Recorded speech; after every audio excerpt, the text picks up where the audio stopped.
you here today for a special presentation. And I know it's tight quarters, but I think it's going to be definitely worth your time today for what the two guests are going to share with you all today. My name is Jennifer Hamburger. I'm the 6th grade administrator, so I haven't worked closely with each of you yet this year. But I've been in education for 20 years, and a lot of my experience has been teaching 4th and 5th grade. And if you can think back to your 4th and 5th grade years, remember how you used to study when the formation of the government in America and our founding fathers? Remember that? Well, that's special to my heart, and just thinking about the history of it all, it just makes the speakers that we're going to have today, it just makes all that come so much more to life. And so, not too long ago, I got to go to the Capitol and sit on the stage, on the platform at the Senate, and thinking about all the history of all the generations before us that used to be able to experience that. I was in awe of it, especially since being in education, so it was very special to me. The speakers that we have today are going to give us a state perspective, and they're also going to give us a local perspective to bring all of what you've been studying in 8th grade Georgia Studies to life for you. Our first speaker is very, very special to me, and I've known him his entire life from the day he was born, and he was actually my very first student. Probably about 40-some years ago, my very first student, because I used to make him have school on Saturday mornings. I used to give him spelling tests and make him take these real tests, because I knew I wanted to be a teacher way back then. I taught him how to tie his shoes, and I even taught him all the states and capitals without really meaning to teach him. I was trying to learn them in 5th grade, and I kept telling my mom and dad, I know it. And he looked at me at one point and said, well, if you know it, then tell us. And he memorized them, all 50 states and capitals, while I was trying to learn it. But the most impressive thing is he was only in kindergarten when he learned them all. So he has always just loved history. He's always loved anything to do with just learning and growing. He is a servant leader. He's been in government now for about 9 years. That wasn't his original path, and he's going to tell you about his path today. But he is currently our 12th Lieutenant Governor of the state of Georgia. He was a former State House representative in Forsyth County. He has 3 children, my precious nephews, that go to Forsyth County School, so he has the perspective as a parent in the county as well. We are so proud to have Lieutenant Governor Geoff Duncan speak with y'all today. Thank you so much.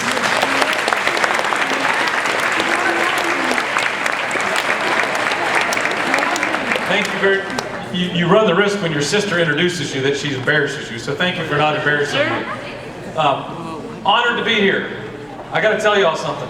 So I get to give hundreds of speeches a year, all over the state, and I get to talk to all kinds of crowds. The most intimidating crowd to talk to is a group of middle school kids. I just got to be perfectly honest with you. This is an awesome opportunity for me, and let me ask you a question. How many of y'all care anything about politics? That's the problem. That's why it's nerve-wracking. I'm a politician, so to sit here in front of y'all. So I'm going to do things a little differently. I want to tell y'all my story about how I got here, because I want you to understand kind of anybody, the greatest gift this country gives us is the opportunity to achieve your dreams, right? And this educational process that you're going through now might seem cumbersome, it might seem boring, it might seem mundane, but this is what gives you the opportunities to achieve your dreams. I could go from one end to the other end, and everybody here has a dream of wanting to do something somewhere. My dream was I wanted to be a professional baseball player my whole life. Growing up, I lived in 7 states. My sister and I lived, yeah, you went off to college with 1 state, so you lived in 6 states. I lived in 9. 9, okay, so she's moved around more than me. We lived in a lot of different places around the country, and really what I figured out when I was in school growing up, when I was in middle school traveling around to these different states, my connection to meet new friends was sports, right? If I could go in and I could throw a baseball harder than somebody else or run faster than somebody else, and I could walk down the halls and have a couple of friends. And so I decided I wanted to be really good at sports. And so as I went to Chattahoochee High School ultimately when I graduated right down the road here, and I got a scholarship to go play baseball at Georgia Tech. And it was an awesome experience. I got to go in 1994. I got to play in the College World Series. I got to play with some guys, if you're baseball, well, you're too young to probably know these names, but Jason Varitek and Nomar Garcia-Parr, and some really famous guys got to teach me kind of firsthand how to play baseball. And so my junior year at Georgia Tech, I got drafted by the Florida Marlins. My kids remind me, I have a 17-year-old at South Forsyth, a 14-year-old at Lakeside, and a 3rd grader at Sharon. My kids remind me I'm so old, it's no longer called the Florida Marlins, they're called the Miami Marlins. But I got drafted to play professional baseball. And you know what? My mind was that I thought that was exactly what kind of God's plan was for me, was to play professional baseball, make a bunch of money, and then ultimately just kind of retire and just kind of go through life. I got to play for 6 seasons. I got to meet a lot of great people. I got to strike out a lot of famous people. I got to give up a lot of home runs to a lot of famous people. But at the end of the day, my wife reminds me we forgot to do one really important thing, and that was make a bunch of money. So I had to go to work. I had to go find a job. And so we started a company, and we created a company here in Forsyth County, and we grew it. We hired a bunch of people. And I got to experience what is called, y'all hear a lot about this, but the American dream. Right? The American dream doesn't say you're going to be successful. It says that we all have the opportunity to be successful. And so as a young 20-something-year-old, I got to watch people get hired and got to watch people send their kids off to college because of what this American dream that we have in front of us allows us all to have an opportunity at. And so long story short, as business kept going and we sold that business and we started another company, all of a sudden I realized I'd never once thought about being in politics. Not a second in my life. We walked into a church just a few miles down the road here, and we got challenged one day to stop complaining and start getting involved. Right? And I want to encourage everybody here to kind of take that mindset. Stop complaining and try to find a way to get involved, right? Whether you're volunteering, whether you're putting an arm around somebody who's having a bad day, whether or not you're stepping up and maybe feeding some people that need some help. Maybe it's offering somebody a roof over their head for a couple of days. Look for some way to make a positive difference in somebody's life. Y'all can do it right here in the hallways. You can do it in the classrooms. You can do it at home, in your neighborhoods. So at the end of this sermon, the challenge was, well, go figure out a way to make a difference. And you might even have to go run for office. And I walked down the parking lot and I looked at my wife, Brooke, and I said, hey, let's go run for office. And she said, I did not hear that in that message. I convinced her. It took me a couple of weeks to convince her. But we ran for a state house seat here in Forsyth County. And I got to the Capitol. And what I realized was this. I didn't like politics either, like most of y'all in the room here. I didn't like the games that get played, but I really liked the fact that we can make a difference with the policy. I realized that just little tiny bills could make it easier for kids in K through 12 to get a better education all across the state. Little tiny improvements in the legislation could make this an even better state to raise your kids and to run your businesses in. And so after 5 years of serving in the House of Representatives here in the state of Georgia, I woke up one day and I said, you know what, I either want to be in charge or I want to go home. Because I care about the policy and I could care less about the politics. So right here, I live right here in Forsyth County. I'm probably 500th on the list to be the next lieutenant governor. I launched a campaign 3 years ago to become the lieutenant governor because I wanted to focus on policy and not politics. And because this place is on my resume, because we get so many things right here in Forsyth County. We have an incredible school system that is focused on the kids. We have an incredible economic development center here that continues to create high-paying, quality jobs. Because I got to go to every corner of this state and tell them the story of Forsyth County, people began to believe that I knew what I was talking about. And so I looked up, and against all odds, I won an election a year ago, a little over a year ago, to be the 12th lieutenant governor here in Georgia. It's not easy. Some days I like, some days I don't. I work for 11 million people. Just imagine if you work for 11 million people and you had to get their opinions. But it's a great job because it's an opportunity to make a difference. Now, here's what I've learned along the way. Here's some of the lessons I want to teach y'all. One is, it's okay to be the underdog. My entire life, I've been the underdog. Right? I was the last kid to make my high school baseball team. I was the last kid to sign a scholarship at Georgia Tech. I was virtually one of the last people in the country to get drafted. It's okay to be the underdog. Because here's what I've realized in my life. Almost every one of you are the underdog. There's only one smartest person in this assembly. There's only one wealthiest person in your neighborhood. There's only one fastest kid on the football field. Right? We're all underdogs. It's okay. Make every day of your life about the journey and not the trophy. Focus on making a difference along the way. Don't be focused on what you accomplish. Focus on how you accomplish it. Right? Because ultimately that's what your friends judge you by. That's what the people around you care about. If you want to be a leader, that's what people are watching.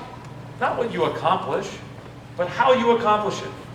That's how you gain friends, that's how you gain influence, and that's how you're going to make a difference in regardless what community or what job you take on. And so as Lieutenant Governor, that's the approach I take. I don't think anybody in this state is going to remember me for what I accomplished, for a tax cut that we put out there, or for a bridge we named, or for a road we built, right? Maybe a little bit of that, but for the most part, I want people to judge me.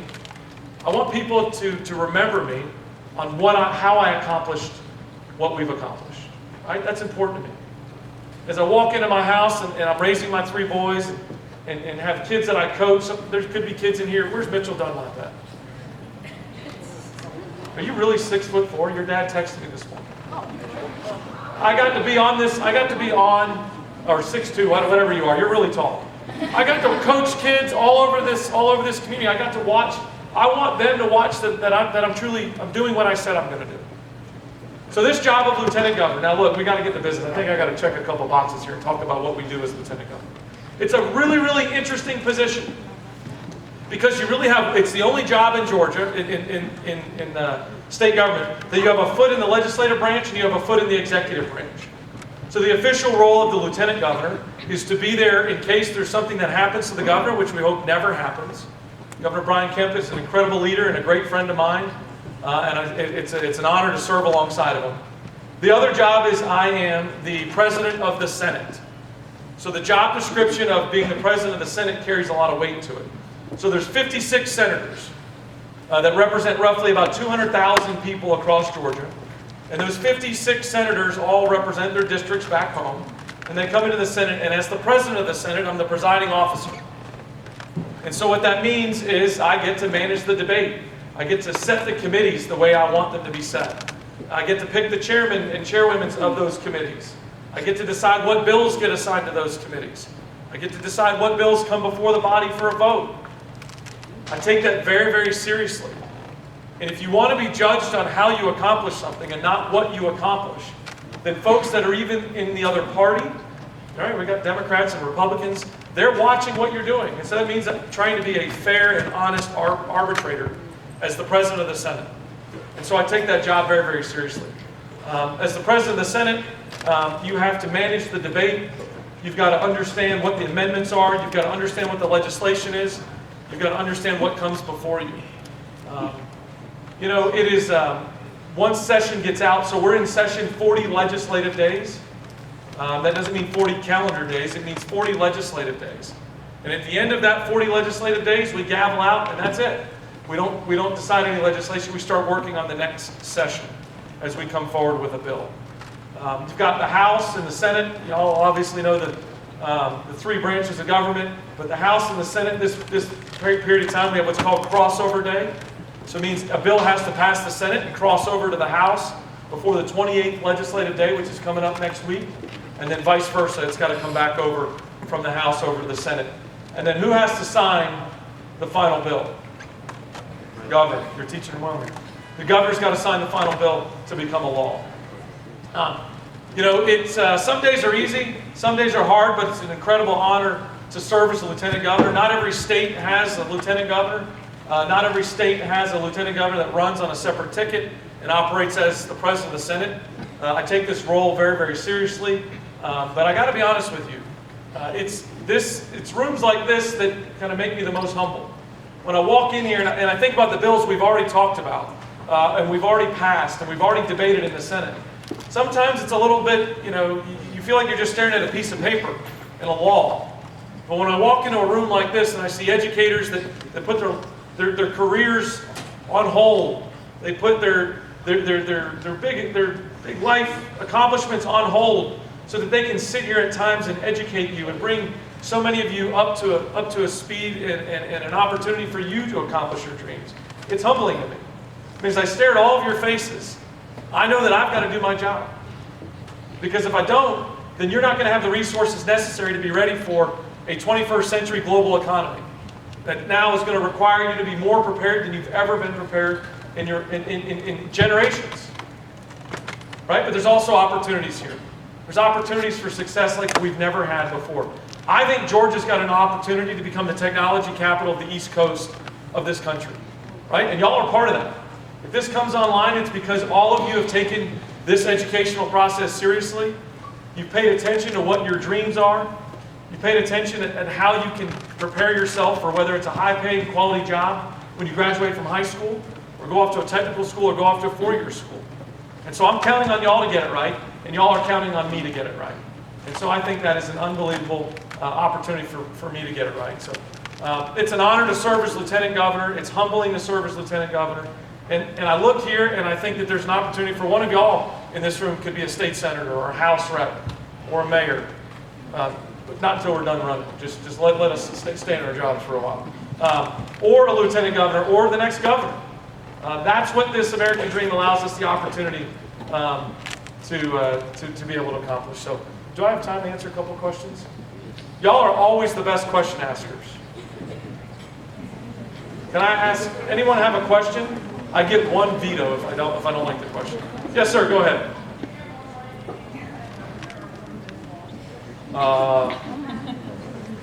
No comment.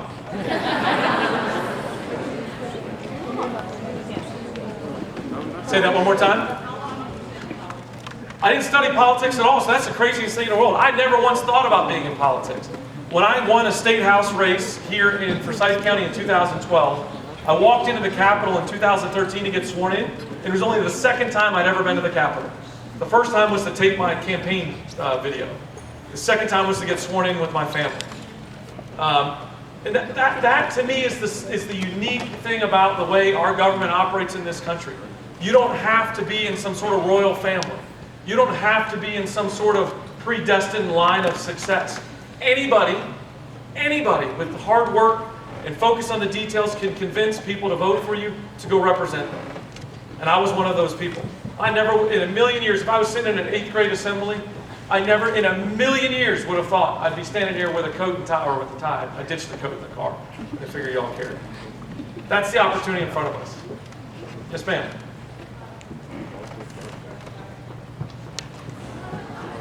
Great question. We are taking it very seriously. The governor's created a task force to focus in on this with folks in elected government, with members of the CDC, the Department of Health, and a lot of medical doctors. Currently, we only have 2 cases in Georgia, but I can tell you that we're preparing. My public health announcement here would be just continue to wash your hands and continue to be clean. And I think we're in a good spot here in Georgia. Yes, sir. 2 more. What do I want to accomplish before I retire? I want to change the culture at the Georgia Capitol. I truly want to do that. I want to change the culture. I don't want people to think you got to play petty little politics to sneak around to try to get a big idea passed. I want people to see that it's possible to be somebody that's a lieutenant governor that has an opportunity to make a difference, to get policy changes without having to play petty politics. That's what my goal is. All right, one more. Yes, ma'am. Yes, I do. She asked if I get to talk to President Trump. And yes, I've gotten the opportunity. I'm going to tell you one of the coolest things that's happened. I got to ride in the limo with him a couple times. Hold on, I got to tell y'all how all this happened. I can't tell you the story. Okay, all right. Here's how it happened. So I'm sitting there at the bottom of the steps of Air Force One, and I'm standing next to my wife. And we got a call or a text message the day before from, it said, this is the White House. We want you to be at the airport to greet the president. I thought it was one of my friends playing a trick on me. So I was like, I didn't even reply to it. And then I got another text. This is the White House. We really need you. So I replied. So we show up at the White House, and the president and the first lady come walking down the steps. And I'm like, this is really unbelievable. So I shake his hand, and I shake her hand, and he gets a foot or two past us, and he says, hey, do you and your wife want to ride in the limousine with us? And I acted like I knew what I was talking about. I said, oh, that'd be great, Mr. President. Thank you so much. And my wife goes, you want us to ride in that limo? Sure enough, we crawl in the back of the limo, and it's me and my wife and the president and his wife sitting there. And we just yacked it up for 30 minutes in the back of the car, and that was it. You know? So I gotta tell you a funny story. The president asked me to knock on the window on the side. He says, knock on that window. And so I'm inside the car, and you knock on the window, and it feels like it's about 8 feet thick. And I was like, wow, I'm assuming that's bulletproof. And he says, yes. He goes, you know, you can shoot that window 72 times with a gun and it won't shatter. And I said, what happens on the 73rd? And he says, don't worry, they'll have us covered up in the back by then. So it was an incredible opportunity. It's really, really neat just to be around anybody who's the President of the United States is an amazing opportunity. Thank you all for the opportunity to serve as your Lieutenant Governor.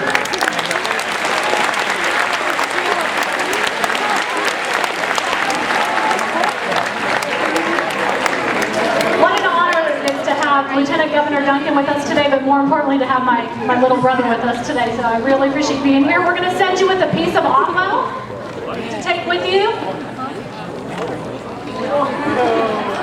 So he can wear our Otwell spirit wear around town, so we'll look for you there. He has to slip out for me. Thank you.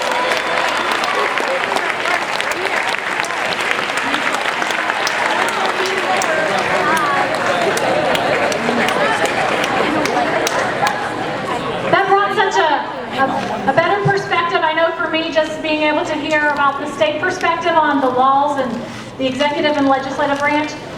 We now are going to be able to hear from our next guest, Mayor Troy Brumbalow, and he is from Forsyth County as well. He has been the mayor for the last 2 years, and as I was doing some research on you, Mayor Brumbalow, I noticed that you had graduated from South Forsyth High School. He was there the first year that high school opened, and so we have something in common.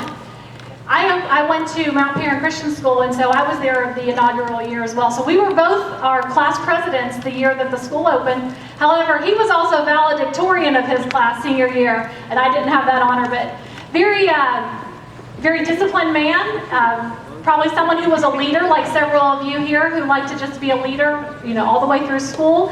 And so we are honored to hear from Mayor Brumbalow today, and I know you have some interests in cars. I'm sure some of the students might even want to hear a little bit about that. And want to find out how local government plays a role in our executive and legislative branch as well. Mayor Brumbalow, thank you.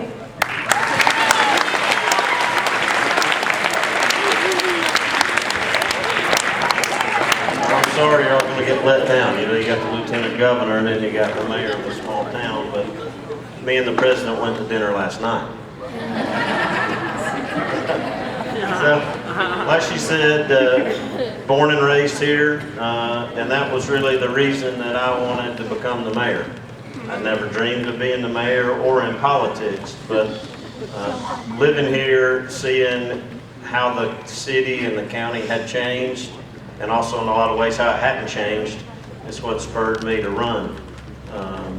The city had kind of been stagnant and not growing and kind of going backwards, if you ask me. And so that's what got me involved, and so we ran and we were successful.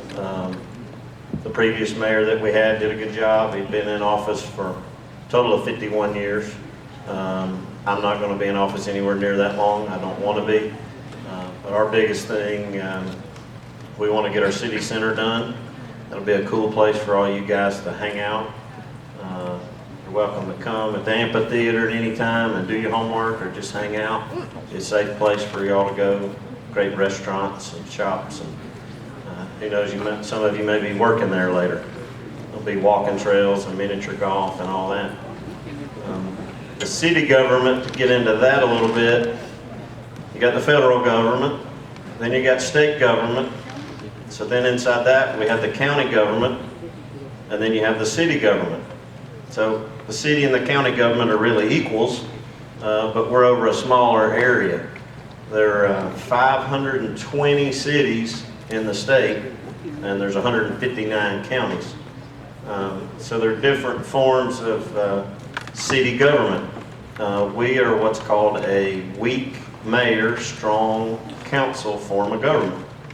What that means is, me as the mayor, I'm over the day-to-day operations of the city, and I run the meetings, but I can't go build a building at the city center without the city council approving it. In other words, so they're the legislative branch, and I only vote in case of breaking a tie, or in the rare case, and I don't think it's ever happened in the city's history, I could veto something that they passed. One cool thing that I learned was getting ready for you guys today, and it just dawned on me, the city of Cumming this year's having its 175th anniversary of being a city. It was pretty cool, right? So it was chartered originally in 1834 as the town of Cumming. And then later, about 11 years later, in 1845, the charter was redone and it became the city of Cumming. So we talk about a charter. A city charter is like the city's constitution, right? Those are the laws in which we live by. And so when we see a problem in the city or something that needs addressed, then myself and the city council come up with what's called an ordinance or a resolution. And that's the equivalent of a law. Just the other day, I noticed there was car haulers unloading cars in the middle of Highway 20, and that was a very dangerous situation. So to address that, we've already started and we'll pass into law in 2 weeks that if they do that, then the business owner gets a fine. Now, it's not about the money, it's about trying to make sure they don't do it. They don't want to get that fine, and that's all we want is for them to not do it. So that's how quickly the city government can work. We can literally decide on something and pass a law, and according to how the calendar falls, the next day if we wanted to. So we're very responsive. The city is over the police department, the fairgrounds. Any of you been to the fair? Any of you walk on the new bridge this year? Yeah, so pretty cool. Yeah. And we did that because we were afraid of somebody getting run over on Castleberry Road trying to cross the road. So that's why we did the bridge. We're over the Park and Rec department, the City Aquatic Center, the street department. Like in the past year, they came out here and repaved the roads in front of your school. Well, that's the only person that can redo it is the city. As long as it's in our city limits, we have to maintain the roads. We have a street department that if you live in the city, they pick your trash up. So it's on stuff like that, water, sewer, the water you drink here, when you use the bathroom, all that sewage, we deal with all that stuff. So it's a pretty big undertaking. The city has a budget of about $35 million a year. And since I've been in office, we've been under budget. $3 million the first year, $2 million last year. We keep cutting the budget each year. But anybody got any questions? Can I make the teachers not give you homework?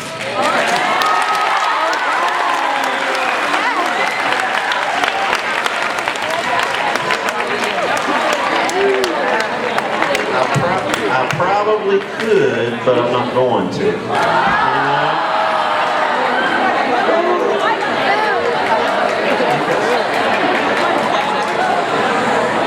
Hey guys, homework's been around since before you were born. I had it too.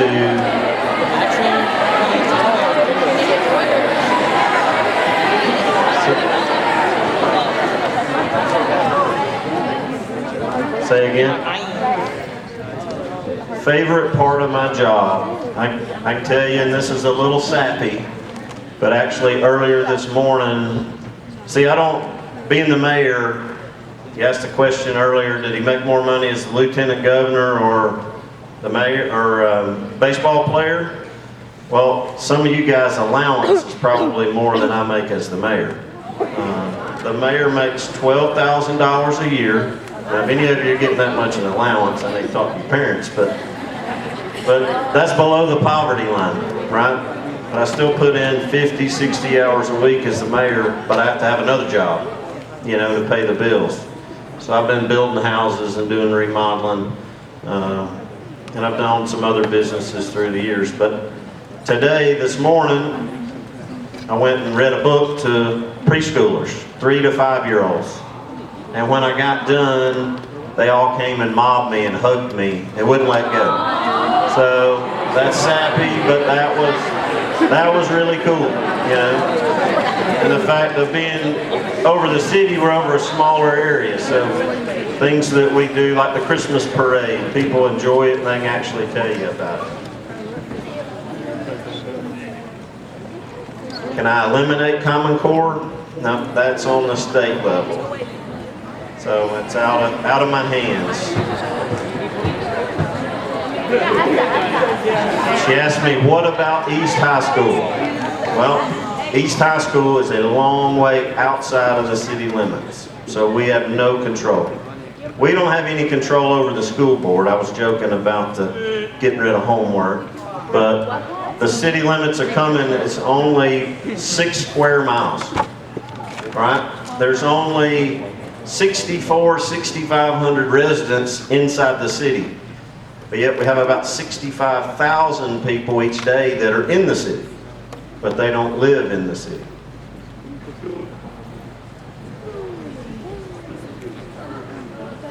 Can I what? Can I make it so that you can use the bathroom during class? That's the man you gotta talk to right there.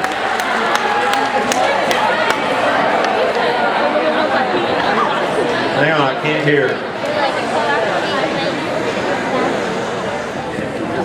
See, y'all are asking all these questions I have no control over. You got the principal, see, you got the mayor, and then you got the principal. He's the one that has all those two.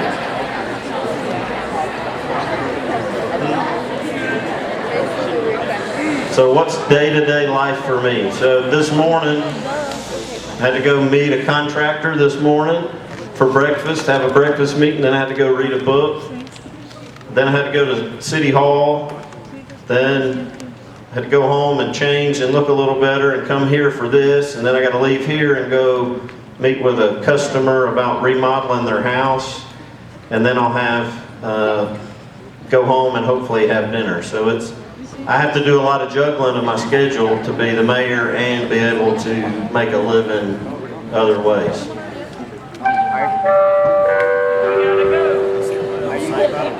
Are you gonna run for anything higher than mayor? Are you gonna run for anything higher than mayor? Am I going to run for anything higher than mayor? That answer is no. I have no interest in going to a higher level of government. And here's the reason why. When we see an issue or a problem in the city, we can immediately fix it. And that's what we do. To go to the state level, while there's nothing wrong with that, you then become one of hundreds, right? So to try to get, I have 5 council members, to get 5 of us to agree on something versus to get 200 or 300 to agree on something. And you get to the state level, you have Republicans and you have Democrats. Well, the city is actually a nonpartisan form of government.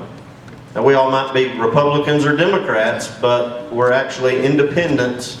We don't get elected whether you're a Republican or a Democrat. So you can actually make things happen for the local community, and I love this community more than anything. So when I get to where I think I've done enough, then it'll be time to hand it over to somebody else. Do you want to ban large soda drinks? So I want to ban soda drinks, Large soda drinks. large soda drinks. No. Which me personally, I got to have my Diet Coke every day, but see, even if we did, let's say that we did, right? It would only matter inside the city limits of Cumming. So you could go a mile up the road and it wouldn't be illegal. See? So that kind of stuff's not things that the city's interested in trying to regulate.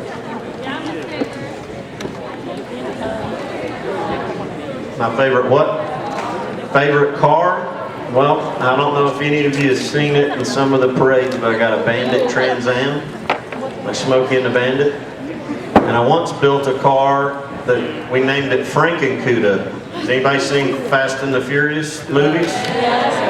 So the car that I built was in Fast and the Furious 5. And I got to hang out with The Rock and Paul Walker and Vin Diesel and all those guys. So that was pretty cool that my car was in that movie.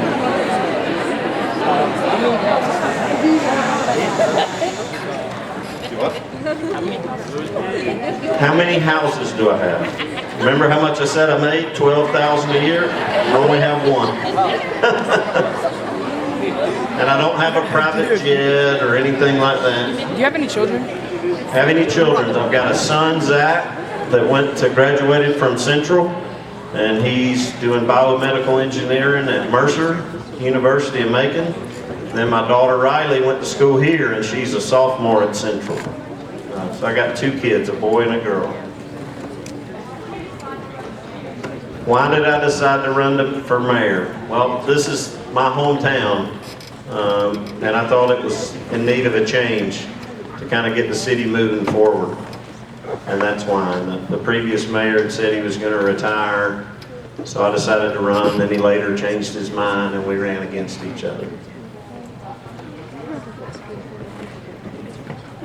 How many days of the month do I meet with my council? We had 2 meetings a month. We started that. We used to only have 1, but then when I came in, we started to have a work session. So the first Tuesday of each month, we have a work session, and then the 3rd Tuesday we have a council meeting.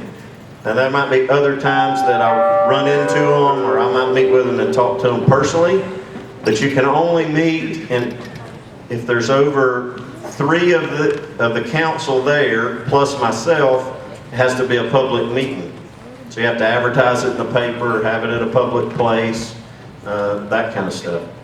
One thing that, if any of you guys are interested in government, once you get to Central, if you're going to Central or you go to Alliance Academy, the city, we started a youth city council.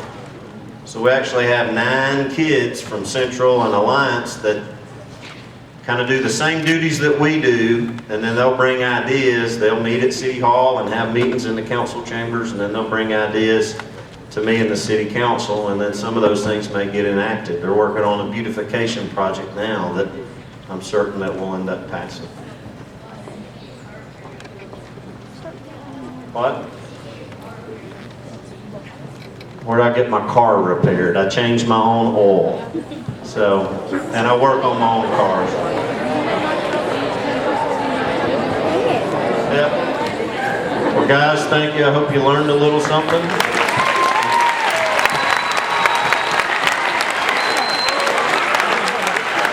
We'd like to thank Mayor Brumbalow for coming, so we're going to send him with some spirit wear. So if you see him around town, you might be able to see him in some Otwell swag. Thank you so much.